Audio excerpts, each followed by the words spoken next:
Welp, it's time to simp. Hello! We're opening Weiss Schwarz Hololive Volume 2 booster boxes, or what I like to call them, gamble boxes. Because let's face it, similar to gacha games, we sometimes throw money away at a chance at cool images. Or in this case, cool images printed on thick paper. Apologies in advance for my camera work, I swear it gets better as the video goes on as I figure out how overhead cameras work. I would say my commentary gets better too, but that might be a little debatable. Now, I should probably roughly explain what you're looking for. Here's a very simple rundown for those that don't know or play the game. Each box is divided into 16 packs, which each of those contain 9 cards and a rarity distribution that goes 4 commons, a mystery card, 2 uncommons, a rare, and what is called a climax card, these sideway looking ones here. The mystery card can be any rarity, including the higher rarities of Double Rare, SR, SP, and SSP.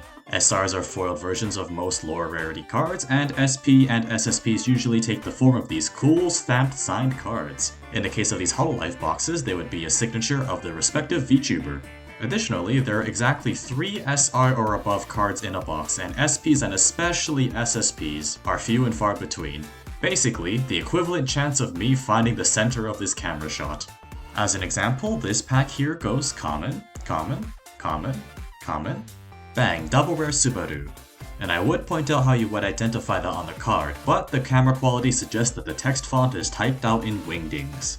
So speeding up the footage because otherwise you will be hearing my voice for the next hour, which I think is a fate worse than death. By the way, here's what an SR looks like, and these extra shiny cards will be sitting on the screen for the duration of this video. We have 5 boxes to go through. Yes, if you thought there would only be 1 box in this video, you have sorely mistaken my willingness to sell my soul for nicely printed sheets of cardboard. Okay, proper chatting time. What am I hoping for if by some miracle I pull an SP? Who in Hololive do I simp for the most? Well, like most fans, I do have a few favorites: Flare, Watame, Luna, Sora. I don't really know who else I like as much as the other 4 there. There's definitely one more on that list, but I can't seem to remember for some reason. It's like there's some sort of entity staring right at me, blocking my memory or something. Yes, it's Mio I'm hoping for, but I'm going to be realistic here. Even if I do end up pulling an SP, there are 50 other members in this set that I have to not pull, meaning there is a 1 in 51 chance, which you might as well just give up, curl up into a fetal position on the floor, and reflect on why you spent lots of money on gamble boxes. About the actual cards being pulled there, I could just go down the list and be like, Korone, Marine, Mio, Flare, Roboco, Wami, another Mio, another Marine, and a Fubuki Climax card. Shion, Subaru, Louis, Sora, Double Rare IMA, another...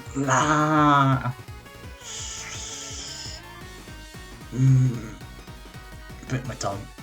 One quick break later and we're back. These cards are nice. You might even recognize the art on many of the more common rarities, and that's because they are screen grabs of Hologra, the weekly animated skit series. There's your almost useless trivia of the day. Actually, let me give you another. Almost every Sakura Miko card in the Hololive sets have 3500 power, a nice reference to the fans of her being dubbed Miko P, also known as 35P. If I'm wrong about that, I've likely just outed myself as a fake Hololive fan, which is saying a lot considering the Mio rubber mat sitting in the background. I should probably explain why this entire video has a voiceover, and there is one simple reason for that. Listening to the raw recording of this whole thing was so cringe and awkward, I later decided to take most of it out. If you thought this voiceover was strange already, imagine having to edit down the hour-and-a-half long footage before deciding that you want to cut the audio out in favor of something marginally better. I genuinely get uncomfortable when I listen to a recording of my voice. Does anyone else get that, or is that just me? You know, the video itself might be fantastic, but the second you hear your own voice, you kind of look away like, oh no, the horror, end me, please. Back to the cool cards though, my favorite card in this set is the Fubuki common card with her holding the cross like a maniac, as if she's selling it to you for a few thousand yen, and when you refuse, she will end up cursing you using her witchcraft. Cursed to not get any SP cards apparently. But it's silly, it's fun, I love it. What decks do you plan to make with these cards? Well, since I have decks from the Volume 1 set of Hololive, it's a combination of upgrading my existing decks and making new ones. It might get a tiny bit technical for those that don't know what's happening, so I'll run through it briefly. New decks. 4 bar, 4 gate, Fubuki Ollie with Hachama nuking the board. 8 standby, Gen 5 memory. A deck containing 4 Path Suisei, not sure who to pair with her yet. Decks to upgrade / fix. 4 standby, 4 bar, Miko Sora, replacing Miko combo with Azuki. Some Soras are currently hit with the restriction list unfortunately, but we'll deal with it. 4 stock Soul 4 gate, Kanata Marine. 8 bar containing Mio, but I have no idea which bar combo to pair her with. And there's probably others after I recorded this, but there you go. Back to pointless rambling we go. At this point in the opening, I was starting to get a little nervous about whether I was going to get an SP or not. There were still enough packs left to have hope for, but 6 or more SR or above cards means we do need to channel in a little bit of luck. Also, I would like to point out what I've done to this poor box flap. It feels so wrong for some reason. It feels like I've broken a cardinal sin or something. It feels like bad luck to damage the box when opening it. Either that or my OCD inside me has a desperate urge to fix it. You know, straighten it out and still feel unsatisfied because you can still see the creases on where the bent spots are. Ah, I remember this Rain SR pull. It always hurts when you get a good card, but being a special foil, it usually ends up going into the collection binder. I don't know if you all have experienced this or not, but did you ever have that one kid at grade school that always carried a card binder around full of cool Pokemon or Yu-Gi-Oh cards? And all the other kids sort of gather around them, envious of their cool looking cards? I was the kind of kid that always asked to check out the collection cause, I don't know, maybe I just liked cool looking things that carried little to no tangible benefit. I mean, I play gacha games and trading card games most of the time now. But at least now I get a chance to become that collection binder kid, walking around showing off. Hey, look at my cards! It might not be mythical monsters, but they're full of cute anime women! They're full of cute Huh.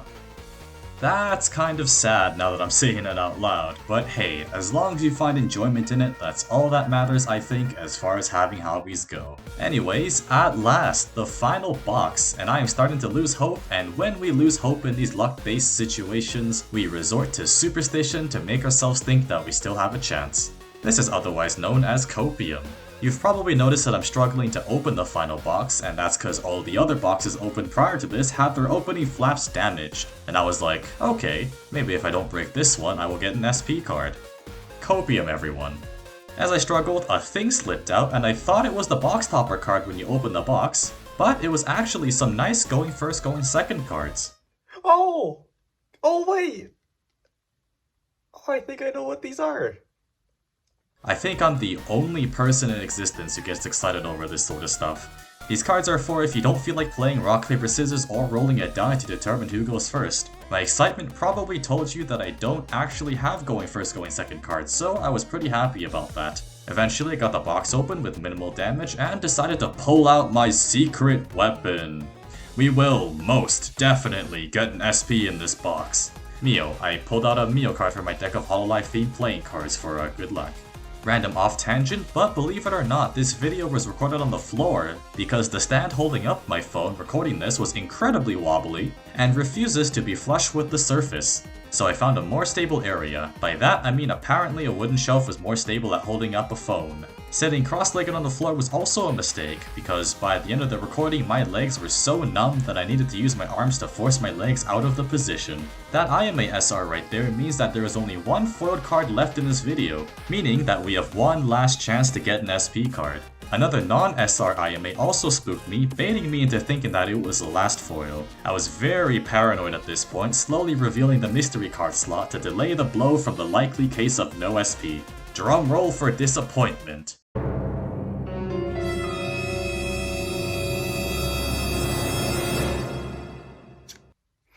Holy shit!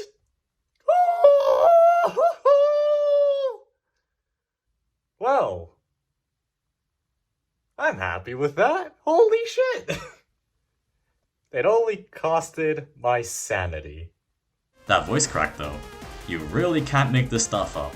The very last foil we lucked out. The rest of the box was fairly standard, but we got our sweet fox friend Fubuki.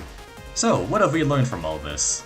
Don't damage your boxes and put up a miniature shrine of your Oshi. Otherwise it's a bad omen. Have a good rest of your day everyone, and thank you for watching.